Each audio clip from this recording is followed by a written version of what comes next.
এই পবিত্র রমজান মাস জুড়ে যে ব্যক্তি এই 12টি জিকিরের আমল করবে, ইনশাআল্লাহ তাআলা রব্বুল আলামিন তাকে মৃত্যুর পর জান্নাত নামক শ্রেষ্ঠ সম্পদ দান করবেন। সুবহানাল্লাহ, আল্লাহু আকবার। প্রিয় দর্শক, জান্নাতে যাইতে ইচ্ছে করে? যদি মনটা চেয়ে থাকে, তাহলে আজকের ভিডিওটি সম্পূর্ণ ধৈর্য সহকারে দেখুন। ইনশাআল্লাহ জানতে পারবেন কোন সেই 12 জিকির, যেই 12টি জিকিরের আমল করলে মৃত্যুর পর সহজেই জান্নাতে যেতে পারবেন। দেখুন, আল্লাহ তাআলা নবী মুহাম্মদুর রাসূলুল্লাহ সাল্লাল্লাহু আলাইহি ওয়াসাল্লামকে ডাকিয়া বলেন, ও আমার বন্ধু মুহাম্মদ সাল্লাল্লাহু আলাইহি ওয়াসাল্লাম, আপনি শুনুন, আমি আল্লাহ কিন্তু এই দুনিয়াতে যত মানুষ সৃষ্টি করেছি সবার জন্যই একটি করে জান্নাত বানিয়ে দিয়েছি। সুবহানাল্লাহ।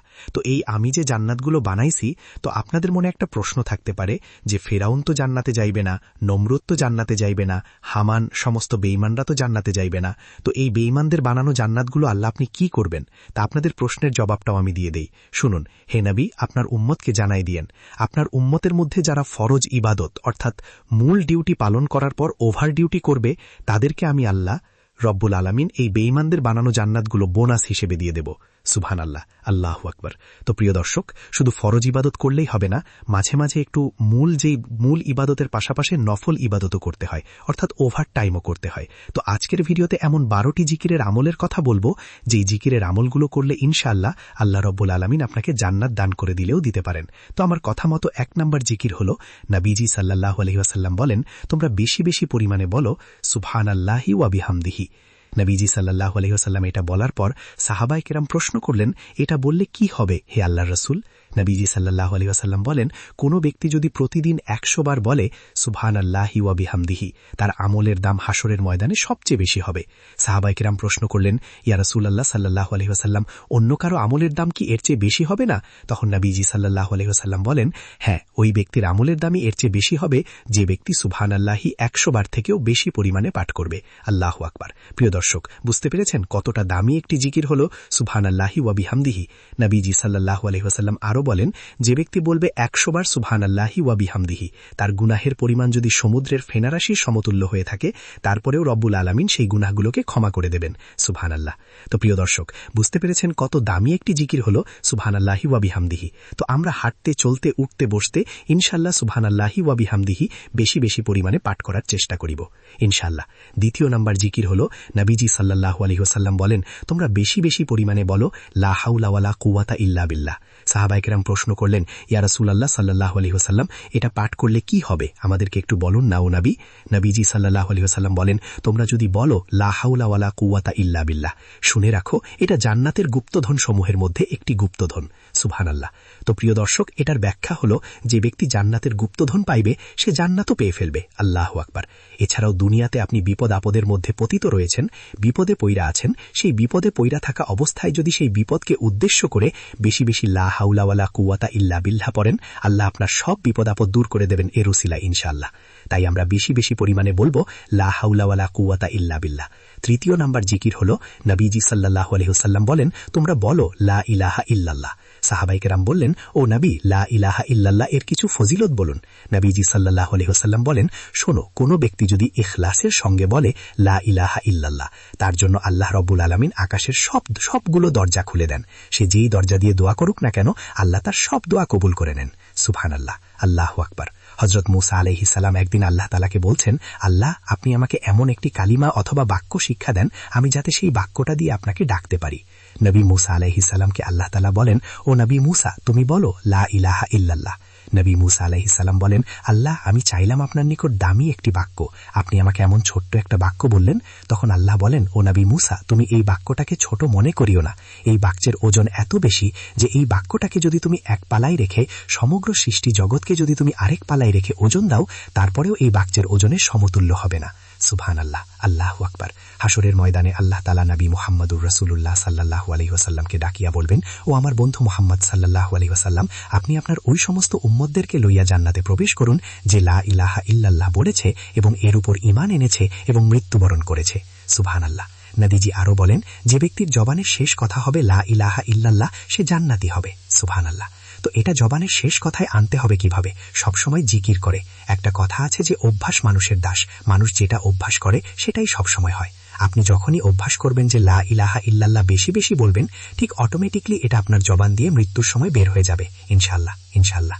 চতুর্থ নাম্বার যেই জিকিরের কথা বলবো, নবীজি সাল্লাল্লাহু আলাইহি ওয়াসাল্লাম বলেন, তোমরা বেশি বেশি পরিমাণে বলো ইয়া রহমানু ইয়া রহিমু।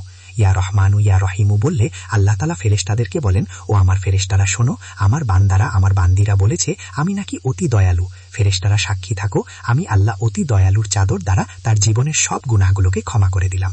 সুবহানাল্লাহ। প্রিয় দর্শক, জিকির করলে কোনো লস নেই। নবীজি সাল্লাল্লাহু আলাইহি ওয়াসাল্লাম বলেন, প্রতিটা বনি আদম সন্তানের বাম দুধের 2 আঙ্গুল নিচে একটা গোশতের টুকরা আছে। এই গোশতের টুকরাটার নাম হলো কলব। এই গোশতের টুকরা যদি ভালো হয় তাহলে পুরো মানুষটাই ভালো। গোশতের টুকরায় যদি মরিচিকা পড়ে যায়, যদি কুৎসিত হয়ে যায়, পুরো মানুষটাই খারাপ। সাহাবায়ে কেরাম বললেন, ইয়া রাসূলুল্লাহ, এই গোশতের টুকরাটা কিভাবে কুৎসিত হয়? নবীজি সাল্লাল্লাহু আলাইহি ওয়াসাল্লাম বলেন, যখন মানুষ একটা গুনাহের কাজ করে তার কলবের মধ্যে একটা দাগ পড়ে, 2টা গুনাহের কাজ করলে 2টা দাগ পড়ে, 3টা গুনাহের কাজ করলে 3টা দাগ পড়ে। এইভাবে গুনাহের কাজ করতে থাকতে থাকতে তার কলবের মধ্যে দাগ পড়ে যায়, আর এক পর্যায়ে সেই শয়তান তার কলবের মধ্যে সুন্দর করে বাসা করে নেয়। প্রিয় দর্শক, নবীজি আলাইহিস সালাম বলেন, এই কলব পরিষ্কার করার একমাত্র মেডিসিন হলো মাওলা পাকের জিকির। যখন সে জিকির করে তখন তার কলব আস্তে আস্তে পরিষ্কার হয়ে যায়। সুবহানাল্লাহ, আল্লাহু আকবার। প্রিয় দর্শক, তাই বেশি বেশি পরিমাণে এই ইয়া রহমানু ইয়া রহিমু জিকির করব। পঞ্চম নাম্বার যেই জিকিরের কথা বলবো সেই জিকিরটি হলো ইয়া জাল জালালি ওয়াল ইকরাম। নবীজি সাল্লাল্লাহু আলাইহি ওয়াসাল্লাম এক ব্যক্তিকে দেখলেন ইয়া জাল জালালি ওয়াল ইকরাম দ্বারা দোয়া করছেন। নবীজি সাল্লাল্লাহু আলাইহি ওয়াসাল্লাম ওই ব্যক্তিকে বললেন, তোমার আজকে যা মনে চায় তুমি আল্লাহর দরবার থেকে চেয়ে নাও, কারণ মহান মালিক তোমার দোয়াগুলো অবশ্যই কবুল করে নেবেন। সুবহানাল্লাহ, আল্লাহু আকবার। প্রিয় দর্শক, ইয়া জাল জালালি ওয়াল ইকরাম একটি ইসমে আজম। নবীজি বলেন, ইসমে আজমের দ্বারা দোয়া করলে আল্লাহ সেই দোয়া খালি হাতে ফিরায় না। সুবহানাল্লাহ। ষষ্ঠ নাম্বার জিকির হলো ইয়া হাইয়ু ইয়া কাইয়ুম। কোন ব্যক্তি যদি দুনিয়ার কল্যাণ চায় তাহলে সে যেন ইয়া হাইয়ু ইয়া কাইয়ুমের জিকির বেশি বেশি পরিমাণে করে। ইনশাআল্লাহ সে দুনিয়ার কল্যাণ পেয়ে যাইবে। দুনিয়াতে আপনি ঋণী অবস্থায় আছেন, যদি ইয়া হাইয়ু ইয়া কাইয়ুমের জিকির করেন তাহলে অবশ্যই আপনার ঋণ আল্লাহ তাআলা দূর করে দেবেন ইনশাআল্লাহ। সপ্তম নাম্বার জিকির হলো, নবীজি সাল্লাল্লাহু আলাইহি ওয়াসাল্লাম বলেন, তোমরা বলো সুবহানাল্লাহি ওয়া বিহামদিহি সুবহানাল্লাহিল আযীম। সাহাবায়ে কেরাম প্রশ্ন করলেন, ইয়া রাসূলুল্লাহ সাল্লাল্লাহু আলাইহি ওয়াসাল্লাম, এই জিকিরের ফজিলত কি? আপনি একটু বর্ণনা করুন না। নবীজি বলেন, এই জিকিরের ফজিলত হলো এই বাক্যগুলো জিহ্বায় উচ্চারণে সহজ, দয়াময় মালিকের কাছে অধিক প্রিয় এবং মিজানে এই জিকিরগুলো অনেক ভারী হবে। সুবহানাল্লাহ। কোন মিজানের পাল্লায় যেদিন আপনার আমলনামা ওজন দেওয়া হবে, যদি ডান দিক ভারী হয় তাহলে আপনি জান্নাতে যাইতে পারবেন, আর যদি বাম দিক ভারী হয়ে যায় তাহলে আপনাকে জাহান্নামে চলে যাইতে হবে। তো প্রিয় দর্শক, বেশি বেশি জিকির করার মতো চেষ্টা করিব ইনশাআল্লাহ। অষ্টম নাম্বার যে জিকিরের কথা বলবো সেই জিকির হলো সুবহানাল্লাহ। নবীজি সাল্লাল্লাহু আলাইহি ওয়াসাল্লাম বলেন, কোন ব্যক্তি যদি একবার সুবহানাল্লাহর আওয়াজ দেয়, আল্লাহ রাব্বুল আলামিন 7 আসমান ও 7 জমিনের মধ্যবর্তী যত ফাঁকা জায়গা রয়েছে সব জায়গাগুলো আল্লাহ নেক দ্বারা পরিপূর্ণ করে দেন। সুবহানাল্লাহ। প্রিয় দর্শক, বুঝতে পেরেছেন কত দামি একটি জিকির হলো সুবহানাল্লাহ।